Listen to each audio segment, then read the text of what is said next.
జ్ఞానీయమైపోయాడు, శాస్త్రీయమైపోయాడు. కానీ సిలువను గురించిన వార్త నశించే వారికి వెర్రితనము. పేతురు ఇదంతా చూసిన పేతురు ఏం చేస్తున్నాడంటే, ఇదంతా కాదయ్యా, సమస్తం నేర్చిపెట్టి నిన్ను వెంబడించేద్దాం అంటే కొంచెం తొందరపాటు ఎక్కువ.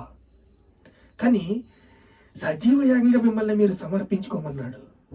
సమస్తం విడిచిపెట్టి వెనకాల వచ్చేస్తాం, మేము అద్భుతాలు చేసేస్తాం, ఆశ్చర్యకార్యాలు చేసేస్తాం చేతిగాని, కంగారు పడకు, ఇప్పుడు అందరూ పంచోడు అంటున్నాడు యేసయ్య.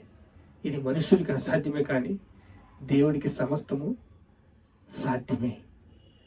కొంతమంది కంగారు పరుగులు ఎక్కువ.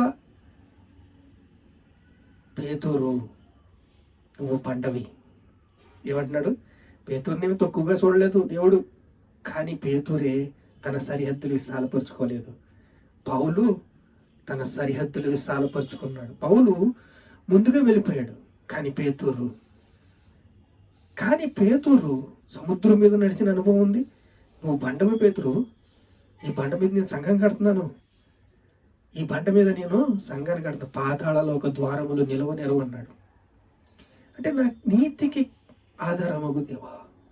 ఏంటి నా నీతికి అంటే? ధర్మశాస్త్రాన్ని పఠిస్తున్న కృపలో దేవుడు ఎవడుగుతున్నాడు, ఆత్మలో దేవుడు దావీదు ఏమడుగుతున్నాడు? నా నీతికి ఆధారమగు దేవా, నా నీతికి ఆధారమగు దేవా, నేను మొరపెట్టుచున్నాను, నాకు ఉత్తరం ఇరుకులో నేను మొరపెట్టును, విశాలతమైన స్థలం ఇయ్యి, నా సరిహద్దులు విశాలపరచు, నన్ను జ్ఞాపకం చేసుకో అంటే దావీదు కుమారుడా అని అందుకే వచ్చింది పేరు. సిలువలో దేవుడు చేసిన ప్రేమ, కృప, కనికరము మనల్ని ఎంతగానో నింపేసింది.